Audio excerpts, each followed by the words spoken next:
চিত্রনায়ক সোহেল চৌধুরী হত্যা মামলায় ব্যবসায়ী আজিজ মোহাম্মদ ভাই ওরফে আব্দুল আজিজ সহ ৩ জনের যাবজ্জীবন কারাদণ্ডের রায় ঘোষণা করেছেন ট্রাইব্যুনাল। একই সঙ্গে শীর্ষ সন্ত্রাসী সানজিদুল ইসলাম ইমন সহ অপর ৬ আসামিকে বেকসুর খালাস দেওয়া হয়েছে। আজ বৃহস্পতিবার ঢাকার ২ নম্বর দ্রুত বিচার ট্রাইব্যুনালের বিচারক অরুণাভ চক্রবর্তী এ রায় ঘোষণা করেন।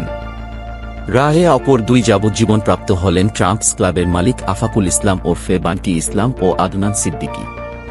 ইমন ছাড়া রায়ে খালাসপ্রাপ্ত অপর আসামিরা হলেন তারেক সাইদ মামুন, সেলিম খান, হারুন অর রশিদ ওরফে লেদার লিটন, ফারুক আব্বাসী ও আশিস রায় চৌধুরী ওরফে বোতল চৌধুরী।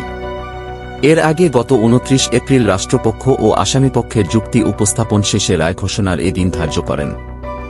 মামলার অপর আসামিদের মধ্যে আশিস রায় চৌধুরী ওরফে বোতল চৌধুরী, তারিক সাইদ মামুন, ফারুক আব্বাসী জামিনে থেকে হাজিরা দেন।